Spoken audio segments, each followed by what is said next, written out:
I've decided to make a solo video because I've had such disappointing experiences being on other people's podcasts. I was interviewed by Charlie Ward a couple of times. He didn't air either of them. I was interviewed twice by Richard Vobes, and the last time I came on, we'd agreed to do a 2-hour recording. He recorded only an hour and 20 minutes, of which he only broadcast 40 minutes and cut out the best material. I used to be a frequent guest on Victor Hugo Vaca Jr.'s Maverick Artist podcast, but he came out and publicly denounced me as a false prophet. And most recently I was in an interview with Empower the People. They're a group in England who claim to seek the truth, empowerthepeople.earth. And they'd agreed in advance to let me have a copy of the video, but when I inquired about it after, they reneged and told me they're not going to release it, so this is what they put in their email. After careful review, the executive team has decided not to use the recording, as they felt it did not provide content suitable for publication. The video will not be released in any form, neither publicly nor privately. So this is a reminder that those who purport to be for truth and freedom can be so cowardly and spineless, even treacherous. So you hear talk of controlled opposition, those who are appointed and paid to keep debate within a limited hangout, but there's also constrained opposition, those who, through the internal belief system or because of fear, don't want to go there. So they are like the seed that falls on rocky soil that Jesus talks about in Mark 4. These are they which are sown on stony ground, who, when they have heard the word, immediately receive it with gladness. But having no root in themselves, they endure for a time. Then, when affliction or persecution ariseth for the word's sake, immediately they are offended. So Empower the People is a cowardly operation and probably infiltrated. So if you go by Christ's experience, he had 12 disciples and there was one infiltrator. So once you get a group of 12 or more, there's a good chance you have been infiltrated. So I have been smeared and censored by the very people who are supposed to be on our side. But in Richard Vobes' case, because he cut out the best material, I decided to put it all in a book, and it just came out last month. It's called Know Your Spiritual Rights by Abdiel Leroy, A. Leroy. And you can get a free download, you can get a free ebook at geni.us/KYSR free. So I'll give you that link again later in the video. So this is the 4th book in the Battle Manuals for Freedom series. So here are this volume contains the first 3 books: Know Your Medical Rights, Know Your Lawful Rights, Know Your Financial Rights. Those 3 books are contained in this thick volume here. And they're written more for a general audience. I do include Bible inspiration of the Holy Spirit in them, but the 4th book, Know Your Spiritual Rights, is written for Christians. So before I go on, from heaven we declare over you and over me the decree of the Most High for our protection. Do not touch my anointed ones, do my prophets no harm, and so be it. And we decree that the seed I am about to share shall fall on receptive ground and yield an abundant harvest. My name is Abdiel Leroy, author, poet, actor, narrator, all-round creative genius. I identify as a taco-eating gringo living somewhere south of Texas under a blue roof. And in case my appearance alarms you, I've had 2 front teeth removed recently. I'm going through a dental nightmare. I seem to be through the worst of it. But I've come to the conclusion that dentists rival doctors for the amount of harm that they do. So speaking of medical harm, COVID was the satanic playbook writ large. Jesus told us that Satan was a murderer from the beginning, and he is a medical murderer par excellence. So you had the COVID protocols in hospitals and nursing homes that murdered people. They'd give people a fake diagnosis saying that they had a disease called COVID. They'd pump them full of sedatives such as midazolam or remdesivir. The UK also got through its entire fentanyl supply during several months in 2020, and so these sedatives would stop kidney function. The victims would drown in their own body fluids. Their lungs would fill with fluids. They'd drown, and then the final blow came with the ventilators that tore their lungs to shreds. They would even bring in psychiatric analysis to label someone as having a mental health issue if they were resistant to this tyranny and murder, and zip tie people to their beds. It became apparent that those who medically murdered by day were ritually murdering by night. The hospital bed became a sacrificial altar. Then came the poisons that they call vaccines. So this did not just murder, but tortured too. Tortured from the inside out.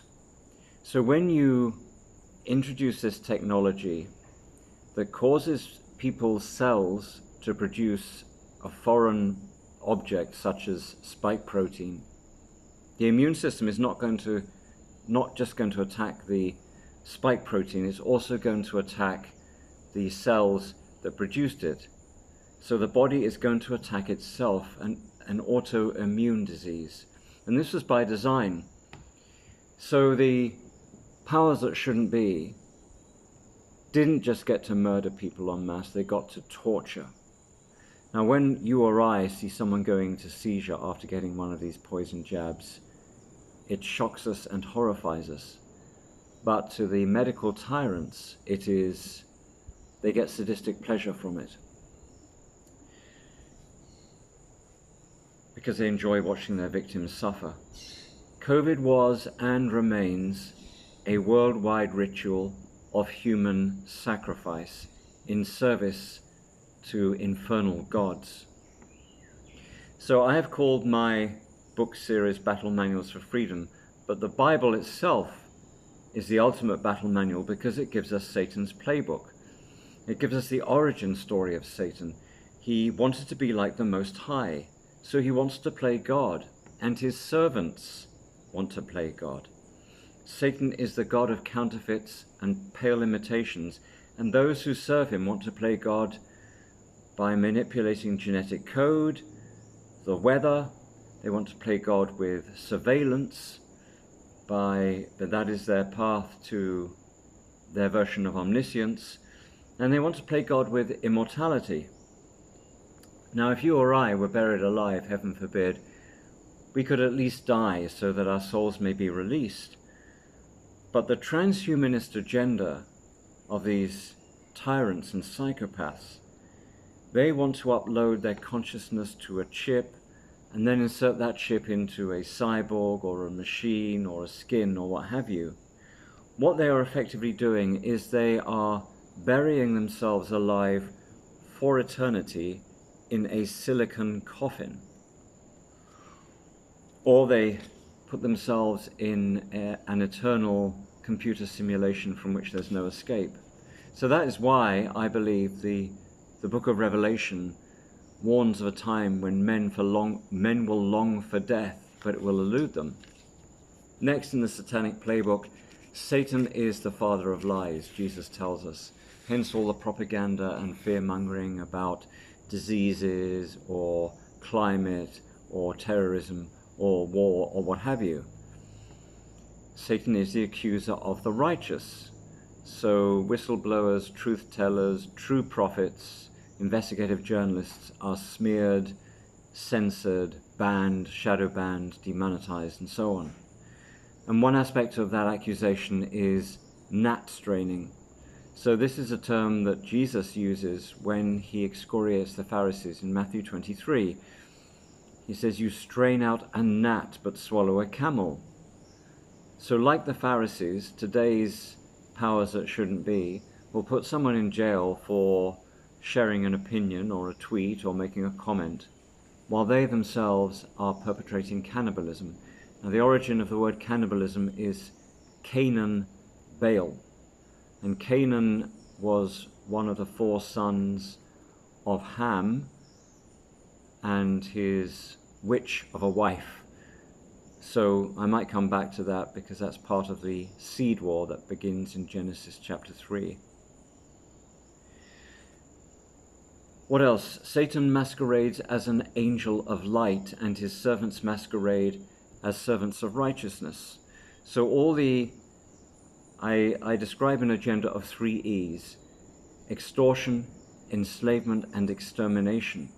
And then there's a 4th E of exculpation, where the powers that shouldn't be give themselves legal immunity for their crimes. So they tyrannize, extort, enslave, and exterminate through legislation because they want a written legal code for all the harm that they're doing. And even worse, they call this legislation, or rather this corporate code, they falsely call it law. And those who purport to stand for truth and freedom also support the lie by calling their legislation or their executive orders or their presidential signatures or what have you, calling it law. Man cannot even touch the realm of law, let alone write it, edit it, or repeal it. Now, I might want to take leaps over the jungle canopy, but if I jump off the balcony, there's going to be a downward motion of my body and accelerating at roughly 10 meters per second. There's a constant of 10. I might want to change that constant to 1 so I can float through the air, but it doesn't work like that. I don't have authority over that law. And if I don't have authority, you can guarantee that the congresses and presidents and prime ministers certainly don't have that authority. I have authority over them. As the documentary Straw Man puts it, government is a creation of man, and a creation of man can never be above man. I have authority over everything that government is and everything that government creates. And that's just a logical authority. As a Christian, I also have the spiritual authority given me by Jesus to overcome all the power of the enemy. Something else that COVID also exposed is the secret societies. So I'm going to make a few obvious observations we can all agree on, and then draw the obvious inferences. Observation number 1, COVID was a marvel of coordination across countries. They were passing the same legislation, telling the same lies, instituting the same tyrannical policies, and killing people with the same poisons at the same time.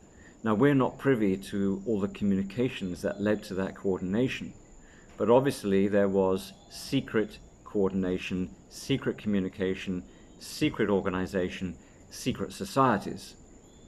Second observation, there has been widespread desecration of public oaths, notably the Hippocratic Oath. The Hippocratic Oath promises, first, to do no harm, second, I will administer no deadly medicine, and third, I will not divulge, medical confidentiality. All 3 of these routinely and casually violated on a daily basis by the medical industrial complex.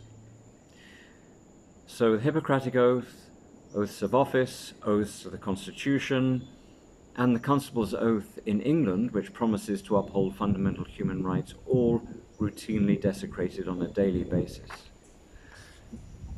So what does this mean?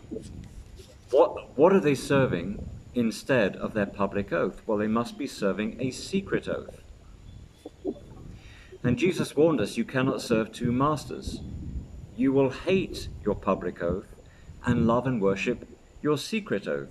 So this explains the behaviors. And Jesus also warned that those who swear dual oaths will come to him at the judgment and say, did we not do this, that, and the other in your name? He'll say, away from me, I never knew you. He also says to one of the churches in Revelation, you are neither hot nor cold. I wish you were hot or cold, but because you are warm, I'm going to spit you out of my mouth. So the dual oath swearers are the spat out and the never known. So I've made 2 observations so far. 1, COVID was a marvel of coordination. 2, the desecration of public oaths. The third one is the rise of the psychopath. The psychopath is defined as someone who can kill without remorse. Now, some are born psychopaths because they have come through this bloodline that I was talking about with the original seed war between the seed of the serpent and the seed of Eve, and then that was perpetuated with the Watchers coming to Earth. This is described in Genesis 6. 200 fallen angels raping the daughters of men, giving rise to giants and monsters, and that bloodline has come and gone since then. So some are born psychopaths, but some are made psychopaths. How do you kill conscience in a large group of people? You put them through initiation rites of atrocity to kill their conscience. And I'm going to share with you now what I told, because this is referenced in what I told US Ambassador Pamela Hamamoto, who was head of the US negotiating team to the World Health Organization. They conducted a listening session on April 11th, 2024. This is what I told them. To the Department of Health and Human Services and all you are taking orders from, to the World Health Organization, and to the various sycophants gathered here today to catch some crumbs from HHS's $2 trillion budget. From heaven I unmask all of you, that you are unmasked on earth, so that all shall know who you are and what you have done and whom you serve. You are a satanic, Moloch-worshipping cult, serving deities of human sacrifice, murdering children in the womb, at the breast, and directly by the needle. Who am I to say this? I am a man, and man has authority over all the creations of men, meaning I have authority over all of you. I'm also exercising my authority in Jesus Christ to overcome all the power of the enemy, and you are the enemy, traitors to your country, traitors to mankind. You have exchanged the black robes of your secret societies with white coats and hospital scrubs, swapped sacrificial knives with poisoned needles, blood-drenched altars with hospital beds, and you have desecrated your public oaths with secret oaths.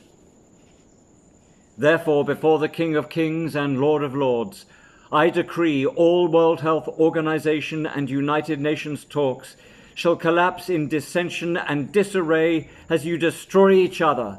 So be it, and so be it. And then on November the 4th, 2024, I sent Hamamoto the following email. Hello, Miss Hamamoto. You may recall me telling you that the WHO negotiations would fail. That is about to come to pass. The organization and the one you represent are destined for destruction, and I shall rejoice at their demise. Meanwhile, we have observed your complicity in genocide as you play priestess to infernal deities. You too will meet unanswerable wrath in your coming appointment with justice. All this is decreed in heaven and now effected on earth. Abdiel Leroy. And about a month later, I learned that she had resigned from her position. So in speaking truth to power, our exemplars include Moses and Elijah. And Elijah got up in King Ahab's face after Ahab and his queen Jezebel colluded to falsely accuse an innocent man, get him stoned to death, and take over his vineyard. This is when Elijah shows up and gets in Ahab's face and tells him that every one of the royal line would be slaughtered. Those who die in the country will be food for the crows. Those who die in the city will be food for the dogs. And Jezebel herself will be fed to the dogs at the wall of Jezreel. So this is something we emulate today. Speaking truth to power, not just about power to each other. More on the secret societies, they also account for the fake opposition who have tried to thwart me and my work at every turn. What is the pattern on a Freemason floor? Alternating black and white tiles. Well, the black tiles are obvious. For example, some of the characters of the World Economic Forum. There's the ringleader. Now is this historical moment. It's a time to shape the system. We need a great reset. There's his lizard sidekick. Humans are no longer useful. Humans are hackable animals. There's the Canadian poodle. The small fringe minority holding unacceptable views. There's the Kiwi vampire. The side effects are a sign that the vaccine's doing what it should. There's the Euro Dalek. A better world also means a healthier world, and vaccination is our best chance to do this. And the white tiles, but then there are white tiles, and they include the controlled opposition, the limited hangouts, phony opposition, the Charlie Wards of this world. Now, when I appeared on Victor Hugo Vaca Jr.'s podcast, it was almost a mantra with him to say, "It's the Jews." So I jokingly suggested that he should put it on a t-shirt or emblazon it on a coat of many colors, write a book called "It's the Jews," or get a parrot and train it to say, "It's the Jews." But I do ask this question. I do have a chapter in this book, Know Your Spiritual Rights. It's the Jews, ? And one obvious correlation between the secret societies and the Jews is that you often see the Freemason square and compass combined with the six-pointed star of Remphan that they falsely call the Star of David. So the Star of Remphan has 6 points, 6 sides, and 6 triangles. It is the badge of Moloch, or of Baal, the god of child sacrifice. So the fake state and government and military that calls itself Israel is a Moloch-serving operation of child sacrifice. And we see Moloch served militarily by fake Israel bombing, burning, and burying children alive in Gaza. But it also serves Moloch medically. So, for instance, the Anti-Defamation League, this tool of fake Israel, gave its highest honor, the so-called Courage Against Hate Award, to, guess who? Albert Bourla, CEO of Pfizer. And Bourla called Israel, fake Israel, a lab for Pfizer. So one shocking example of how Moloch was served medically, it's in the Pfizer papers.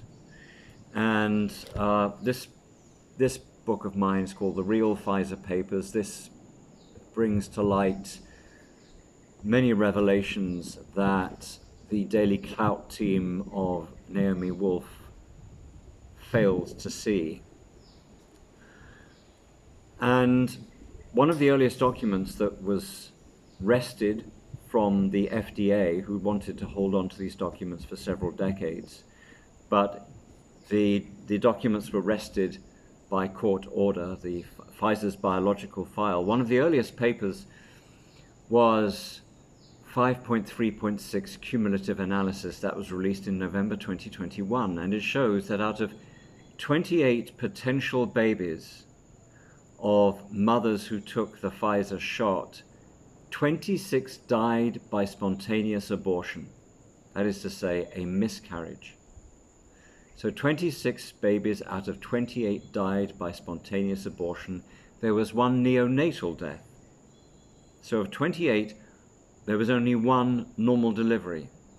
And we don't even know if that baby survived because there was no follow-up. So this was just in the first 2.5 to 3 months of the rollout of these poisons. So these are called transplacental harms, harms that happen to an infant in the womb. And if that didn't get them, they could be destroyed by transmammary harms, drinking the tainted breast milk of injected mothers. So I've documented many examples from the vaccine adverse event report system of babies going into seizure and dying at the breasts of injected mothers. So if the transplacental harms didn't get them, the transmammary harms might get them. If the transmammary harms didn't get them, they could be injected directly by the needle at the age of 6 months. So when these poisons were publicly rolled out in December of 2020, the emergency use authorization was down to 16-year-olds in the case of Pfizer, 18-year-olds in the case of Moderna. Well, the FDA kept lowering the age range for that emergency use authorization, then to 12 to 15-year-olds, then 5 to 12-year-olds, and then in June of 2022, 6 months up. So one question is, why do we see fake Israel's military atrocities in genocide porn on social media, but we're not seeing the spontaneous abortions, infants going into seizure at their mother's breasts, or spasming after injection? Because when it comes to the military atrocity in Gaza, it's thousands of miles away, and they want us to feel powerless to do anything about it. Whereas when it comes to the injections, we have more agency to withhold ourselves and to withhold our children's bodies from getting the poisons. Now, one question is, my books are at least an inconvenience to the powers that shouldn't be. Does that put me in danger? My answer to that is, we are all in danger anyway, just for having the audacity to live and move and breathe and have our being on this earth. I have documented, and this is in one of my Substack articles, poetseye.substack.com, more than 9 assassination attempts on my life by Britain's National Health Service. Also consider, do we need to be afraid of death when, as Revelation tells us, there will come a time when men long for death? Death will be considered a precious, desirable thing. Also consider what Shakespeare said, all the world's a stage and all the men and women merely players. So take, for instance, the character of Hamlet. He comes on in Act 1, Scene 2, and he dies in Act 5, Scene 2. Excuse the plot spoiler if you didn't know that. The character dies, but the actor who plays him lives on, either to go on and do more nights as Hamlet, or to go on and play other roles. And also consider that the Apostle Paul said, love compels me. He's compelled by love, not by fear. So I share these perspectives to help dispel any fears you or I may have, entertained. And I close with this. This is an email I received recently, quote, by someone called Jonathan. You've turned complex truths about legal versus lawful, tyranny versus sovereignty, and fiction versus reality into something that reads like divine revelation meets courtroom revolution. Honestly, I half expected thunder to roll and angels to drop Know Your Rights pamphlets when I finished reading the blurb. And you, an actor who's played Shakespeare across continents, a poet who writes verse like thunder, and a narrator who channels prophets with studio mic precision. Sir, you're not just an author. You're a one-man resistance movement in a three-piece suit, tango shoes, and a halo made of iambic pentameter. All true, but this flattering analysis came from AI, obviously, and I've had several approaches in the last few months offering to paper my books on Amazon with reviews in return for payment, of course. I haven't taken anyone up on that. So, that's all for this solo video. Perhaps I will make some more solo videos, but this is my initial response to the string of disappointing experiences I had as a guest on other people's podcasts. So today is December the 12th of 2025. Much love, Abdiel Leroy.